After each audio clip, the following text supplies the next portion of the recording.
What if a grandmother's desperate plea to a struggling waitress about a shared birthmark shattered the carefully constructed lies of a billionaire sitting just 3 tables away? Sarah had worked double shifts for months, enduring cruel comments about the distinctive strawberry mark covering half her face, just to keep food on the table for her sick mother. She never expected the elderly woman who grabbed her trembling hand that rainy Tuesday evening to whisper the words that would unravel 25 years of deception. The well-dressed man in the corner booth went pale, his coffee cup clattering to the floor as he recognized the birthmark he thought he'd erased from his past forever. Sometimes the truth you've buried deepest surfaces in the most unexpected places, and tonight, 3 strangers' lives were about to collide in ways that would expose long-hidden secrets and transform everything they believed about family, identity, and the price of abandoning those who needed you most. The fluorescent lights buzzed overhead like angry wasps as Sarah Martinez wiped down table 12 for the 3rd time that evening, her calloused hands moving in practiced circles while the strawberry birthmark covering the left side of her face caught the harsh glare. She could feel the familiar weight of stares boring into her skin. Here, the not-so-whispered comments drifting from booth 7, where a couple pointed and shook their heads with that mixture of pity and disgust she'd grown accustomed to over 23 years of living in this marked skin. The evening rush at Murphy's Diner brought its usual parade of factory workers, truckers, and families stretching their dollars until payday. But tonight felt heavier somehow, the October rain hammering against windows that hadn't been properly cleaned in months, creating a prison of streaked glass that trapped the smell of burnt coffee, overused fryer oil, and dreams deferred. Sarah's sneakers squeaked against the checkered linoleum as she hurried between tables, balancing plates of meatloaf and mashed potatoes while calculating numbers in her head, the same desperate arithmetic that kept her awake most nights. $47 in tips so far, plus her hourly wage minus taxes, still came up $60 short of what she needed for Mom's insulin prescription.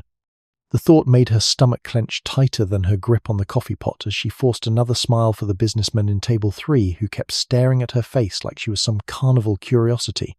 "Just make it through tonight," she whispered to herself, the mantra that had carried her through countless shifts where customers treated her like damaged goods, where managers scheduled her for the less visible evening hours, where she pretended not to notice when people took photos of her birthmark when they thought she wasn't looking. The diner's ancient air conditioning unit coughed and wheezed above the kitchen pass, mixing with the sizzle of burgers on the grill and the endless chatter of people who had somewhere better to be, somewhere they belonged, while Sarah counted crumpled singles and quarters in her apron pocket, with hands that shook from exhaustion and worry. She caught her reflection in the coffee machine's chrome surface, seeing the same face that had cost her job interviews, dating opportunities, and basic human dignity, but also seeing the determination in her dark eyes that kept her standing when everything else wanted to knock her down. Tomorrow she'd have to call the pharmacy again, maybe beg for another payment extension, maybe watch her mother ration insulin because her daughter's face made customers uncomfortable and tips scarce. But tonight she'd keep smiling, keep serving, keep surviving in a world that seemed designed to remind her that some people were simply born marked for struggle. Friends, before we go further, may I ask a small favor? Please subscribe to our channel. It truly helps us keep bringing you these stories, and reaching 1,000 subscribers soon is so important for us to continue. We also love hearing from you. Tell us in the comments where you're watching from. It's always fascinating to see how our little storytelling circle is spreading across the world. And if you enjoyed the beginning, give this video a like. And let's share thoughts on the whole story together below. The brass bell above Murphy's front door chimed with unusual elegance as Eleanor Hartwell stepped through the rain-soaked entrance, her silver hair perfectly coiffed despite the storm raging outside, her navy wool coat bearing the subtle signs of quality that whispered wealth, rather than shouting it. Sarah barely glanced up from wiping down the counter until she heard the woman's refined voice cutting through the diner's ambient noise like crystal through glass, requesting specifically to sit in Sarah's section with a politeness that felt almost foreign in this greasy sanctuary of rushed meals and hurried conversations. Eleanor's pale blue eyes found Sarah's face immediately, widening with such profound shock that her umbrella clattered to the floor, forgotten as she stood frozen in the doorway staring at the strawberry birthmark with the intensity of someone seeing a ghost made flesh.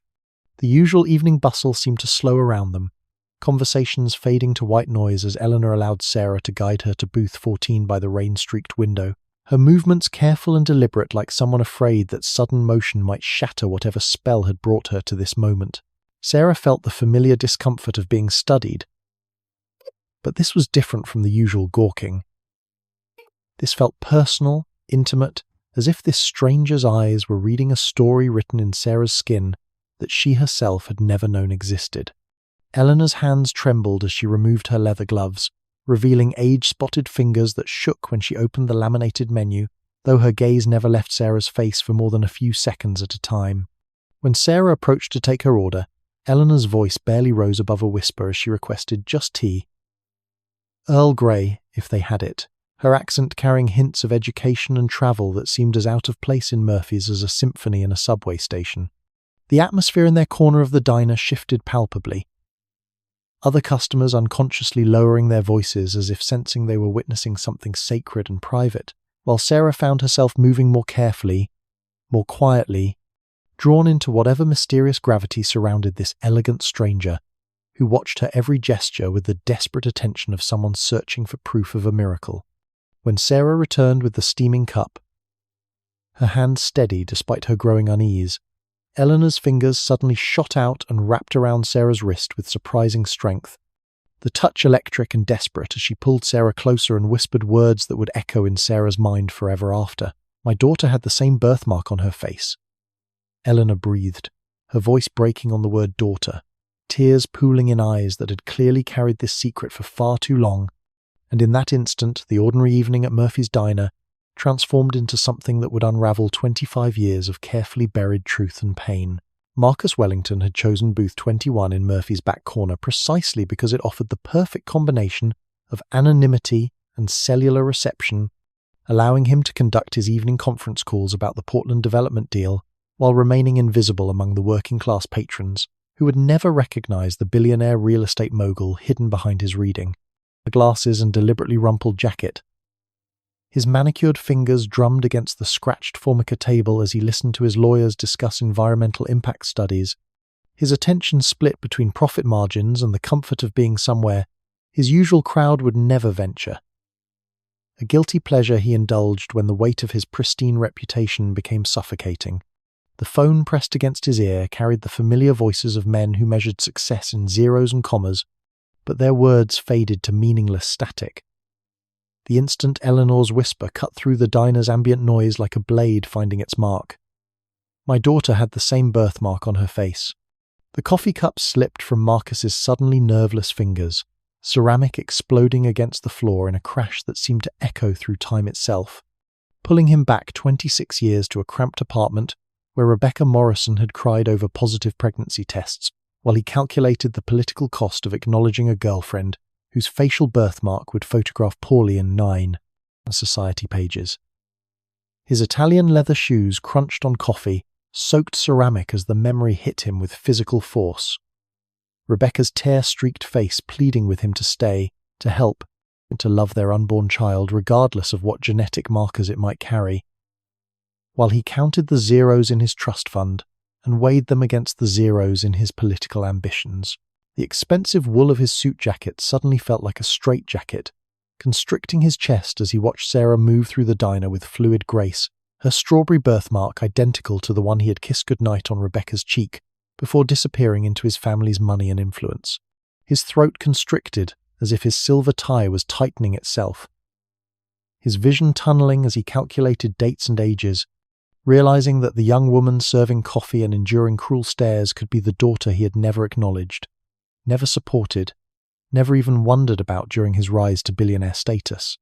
Sweat beaded on his forehead despite the diner's chill as he remembered the private investigator's reports he had ordered and then destroyed, the photographs of Rebecca working multiple jobs while visibly pregnant,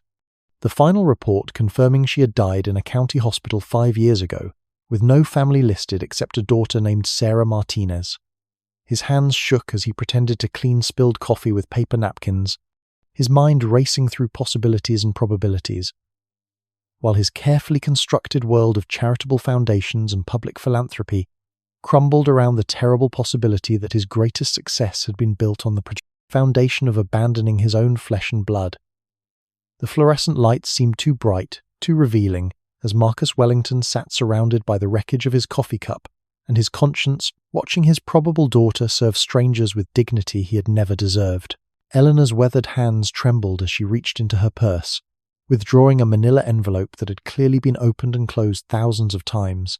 its edges soft with handling and hope deferred, while Sarah stood frozen beside the booth with the coffee pot still clutched in her white-knuckled grip. The words spilled from Eleanor's lips like water through a broken dam. 25 years of searching and sorrow pouring out in a voice that cracked with each revelation about Rebecca. Her beautiful daughter, who had vanished into the night after a wealthy boyfriend, decided that loving someone with a facial birthmark would damage his carefully curated public image. Sarah felt the world tilt beneath her feet as Eleanor described a young woman who sounded exactly like the mother she had buried 3 years ago. The same stubborn chin, the same gentle hands, the same strawberry birthmark that had defined both their lives in ways Sarah was only beginning to understand. The diner's familiar sounds faded to white noise, conversations and clinking silverware becoming distant echoes as Eleanor's story unfolded with devastating clarity, explaining how Rebecca had been just 19 when she disappeared from her family home in Boston, leaving only a note saying she couldn't bear to be a burden to anyone anymore. Eleanor's voice broke as she described hiring private investigators, posting missing person flyers, calling hospitals and shelters across the country, searching for a daughter who had been convinced by a cruel man that her birthmark made her unworthy of love or family. Sarah's legs felt weak as she slid into the booth across from Eleanor, the coffee pot forgotten on the table between them, her mind reeling with the implications of everything she thought she knew about her mother's past dissolving like sugar in rain. Rebecca Martinez, the name her mother had given her at birth, had been Rebecca Morrison before shame and abandonment drove her to reinvent herself in a new city with a new identity,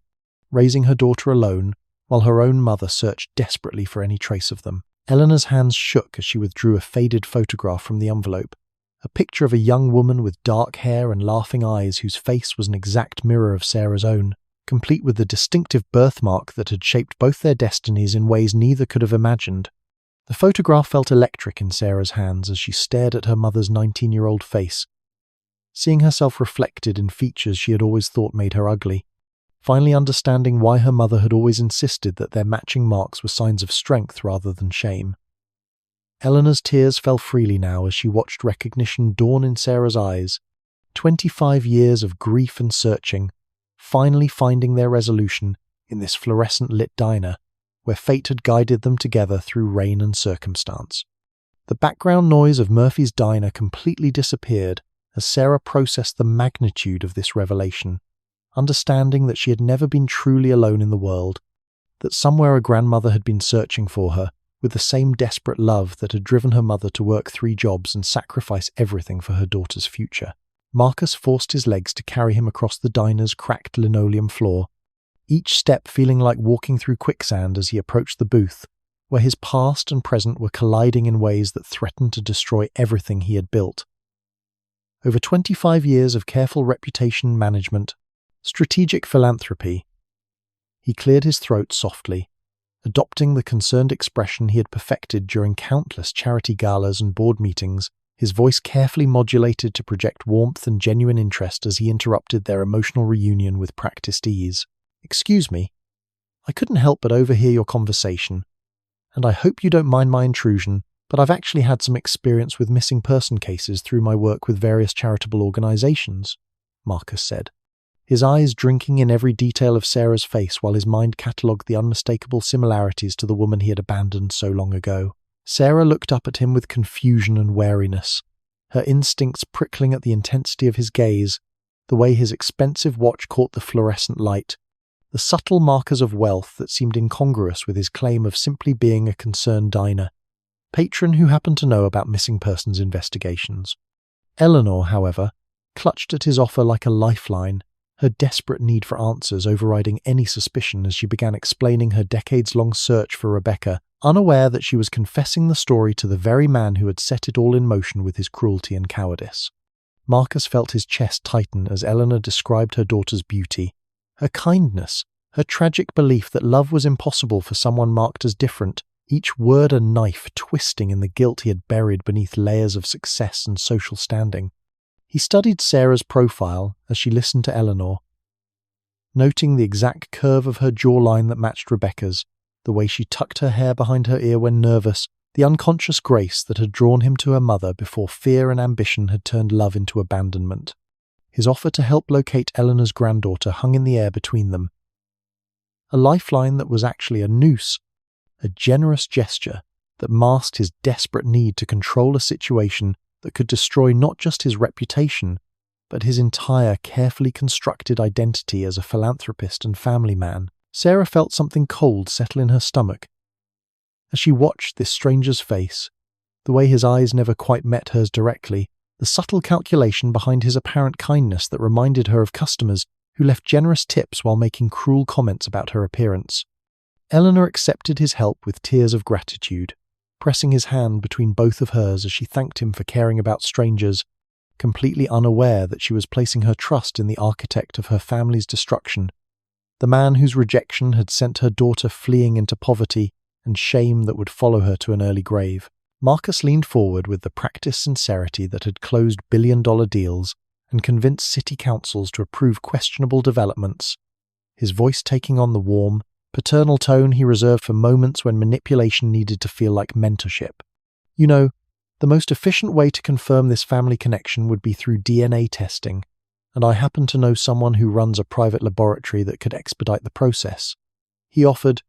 watching Eleanor's face light up with hope while Sarah's expression remained guarded, her survival instincts honed by years of disappointment, still whispering warnings about gifts that seemed too generous. The suggestion hung in the air between them like bait carefully placed by a predator, who understood exactly what his prey needed most, and Marcus felt the familiar rush of power that came from controlling a situation where others believed they held agency. Eleanor grasped his hand with both of hers, tears streaming down her weathered cheeks as she thanked him repeatedly for his kindness, completely unaware that she was placing her trust in the man whose cruelty had shattered her family decades earlier. While Sarah nodded reluctantly, her desperation for answers about her identity overriding the growing unease she felt about this stranger's intense interest in their situation. 2 days later, Marcus's chauffeur-driven sedan pulled up to Genesis Medical Laboratory, a gleaming glass tower in downtown Portland that specialized in discreet testing for wealthy clients who valued privacy above all else. And as they walked through the marble lobby with its abstract sculptures and soft classical music, Sarah felt increasingly out of place in her thrift store dress among the polished surfaces that reflected Marcus's world of unlimited resources and carefully purchased solutions. The contrast between Murphy's warm, grease-scented chaos and this sterile temple of science felt deliberate somehow, as if Marcus was demonstrating the difference between their worlds while positioning himself as the bridge between Sarah's struggle and Eleanor's hope. Dr. Patricia Chen, the laboratory director, greeted Marcus with a deference reserved for major donors,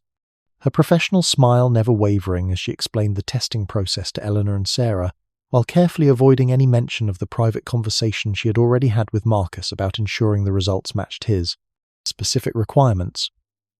Sarah submitted to the cheek swab with growing dread, some primitive part of her brain recognizing that she was surrendering control to forces beyond her understanding, while Eleanor chatted excitedly about finally having scientific proof of what her heart already knew to be true. Marcus watched the entire process with the satisfaction of a chess master who had successfully maneuvered his opponents into position, knowing that Dr. Chen's loyalty could be purchased with the same ease as her laboratory services, and that the results would show exactly what he needed them to show, regardless of what Sarah's DNA actually revealed about her parentage. Eleanor's sensible shoes clicked against the marble floor of Wellington Tower. With the steady rhythm of justice, finally finding its target, her silver hair catching the afternoon light streaming through floor-to-ceiling windows as she marched past bewildered security guards toward the executive elevators, clutching a manila folder thick with newspaper clippings, financial records, and 25 years of buried truth that had taken her 3 sleepless nights to uncover. The revelation had come to her in pieces, starting with Marcus's expensive watch that had nagged at her memory until she remembered seeing it in a society page photograph, leading her down a rabbit hole of internet searches that revealed the true identity of their supposed savior, the billionaire philanthropist whose charitable foundation ironically focused on supporting single mothers and disadvantaged children. Sarah burst through the lobby doors just as Eleanor's voice shattered the pristine silence of the executive floor, her words echoing off marble walls and crystal chandeliers like thunder in a cathedral. As she screamed accusations that made security guards freeze and office workers peer through glass doors in shocked fascination. "You're the monster who abandoned my daughter," Eleanor's voice cracked with decades of suppressed rage, her frail body trembling with fury as she faced the man whose cowardice had destroyed her family, while Marcus stood trapped between the elevator doors and the reception desk, like a cornered animal, finally facing the consequences of his cruelty. Sarah felt her world collapse completely as Marcus's carefully constructed mask finally slipped, his confession pouring out in desperate, broken sentences that revealed the full scope of his betrayal, how he had paid Rebecca $5,000 to disappear, how he had threatened to destroy her family if she ever contacted him again, how he had hired private investigators to monitor Sarah's life from afar, while convincing himself that his charitable donations to similar causes somehow absolved him of personal responsibility. The marble lobby became an amphitheater of accusation as Marcus admitted that he had watched Sarah struggle through school, work multiple jobs, care for her dying mother, all while he lived in luxury just 20 miles away, close enough to help but far enough to maintain his precious reputation as a family man and philanthropist. Eleanor's voice rose to a shriek as she described finding Rebecca's diary after her death. Pages filled with heartbreak and self-doubt, a young woman convinced that her birthmark made her unworthy of love because the one man she had trusted had told her exactly that before vanishing into his world of privilege and power. Sarah's knees buckled as she learned that her mother had died, believing her father simply hadn't wanted them, never knowing that he had actively worked to erase them from his life, while building a fortune on developments that displaced families just like theirs, and the sound of her sobs mixed with Eleanor's accusations created a symphony of pain that no amount of marble and gold could muffle. Marcus's final confession echoed through the lobby like a death knell. His admission that he had manipulated the DNA results, that he had known Sarah was his daughter from the moment he saw her birthmark, that every act of kindness had been calculated to control a situation that threatened to expose the rotten foundation beneath his gleaming reputation. The video of Eleanor's confrontation with Marcus in Wellington Tower's marble lobby spread across social media like wildfire, shared millions of times within 48 hours as Sarah and Eleanor appeared on morning talk shows, evening news programs, and podcast interviews, their story becoming a rallying cry for abandoned families everywhere. While Marcus watched his carefully constructed empire crumble from the penthouse office he would soon lose to bankruptcy proceedings, Sarah's transformation from silent victim to powerful advocate happened with breathtaking speed, her birthmark becoming a symbol of resilience rather than shame, as she testified before congressional committees about the epidemic of wealthy men who abandoned pregnant partners to protect their reputations, her voice steady and clear as she read excerpts from her mother's diary that detailed Rebecca's descent into poverty and despair. Eleanor sat beside her granddaughter during every interview, her silver hair gleaming under studio lights as she described 25 years of searching, her voice never wavering as she explained how Marcus's threats had prevented Rebecca from reaching out to her own family, how fear and shame had isolated a young woman who should have been surrounded by love and support during the most vulnerable time of her life. The dominoes of Marcus's destruction fell with satisfying precision as business partners distanced themselves from his toxic brand. Charitable boards expelled him from leadership positions, and former society friends deleted his contact information while competing to give interviews about how they had always suspected something sinister beneath his philanthropic facade. City contracts were revoked when investigators discovered that his charitable foundation had been an elaborate tax shelter that primarily benefited his own development projects, while families displaced by his gentrification schemes filed class action lawsuits that would tie up his assets for years to come. Sarah used her newfound platform to launch the Rebecca Morrison Foundation, a non-profit organization that provided financial support and legal assistance to single mothers facing abandonment by wealthy partners, and within 6 months she had raised enough money to help hundreds of families while building a network of advocates who shared similar stories of betrayal and survival. The irony was perfect and poetic, as Sarah's advocacy work attracted donations from Marcus's former business associates, men who were eager to publicly distance themselves from his behavior, while supporting the very cause that exposed the rot at the heart of their elite social circle. Eleanor found peace for the first time in decades as she watched her granddaughter transform pain into purpose, knowing that Rebecca's story would prevent other young women from suffering the same isolation and shame that had defined her daughter's short life. Marcus's fall from grace accelerated with each passing week as prosecutors filed criminal charges for the threats he had made against Rebecca's family, his legal team abandoning him when it became clear that his case was unwinnable and his assets insufficient to cover their fees, leaving him to face the consequences of 25 years of cowardice and cruelty, while the daughter he had rejected built something beautiful from the wreckage he had left behind. 6 months after the truth explosion that shattered Marcus Wellington's empire, Sarah stood behind the polished counter of Rebecca's place, her strawberry birthmark catching the warm golden light from Edison bulb fixtures as she welcomed the lunch crowd with genuine smiles that had replaced the forced expressions of her Murphy's Diner days, her voice carrying confidence and joy as she greeted regulars, who came not just for the excellent food, but for the sense of belonging that permeated every corner of the restaurant she had built as a monument to her mother's memory. Eleanor moved through the dining room with practiced grace, her silver hair pinned back with the same tortoiseshell clips Rebecca had worn, her eyes bright with purpose as she seated customers and shared stories about the granddaughter who had transformed tragedy into triumph, creating a space where differences were celebrated rather than hidden. The restaurant's walls displayed photographs of employees alongside their personal stories, a gallery of resilience that included Maria, who had fled domestic violence with facial scars that told of survival, and David, whose autism made traditional employment difficult, but whose attention to detail made him Rebecca's Place's most valued food preparation specialist. Sarah had deliberately chosen to hire workers who had faced discrimination for their appearances, disabilities, or circumstances,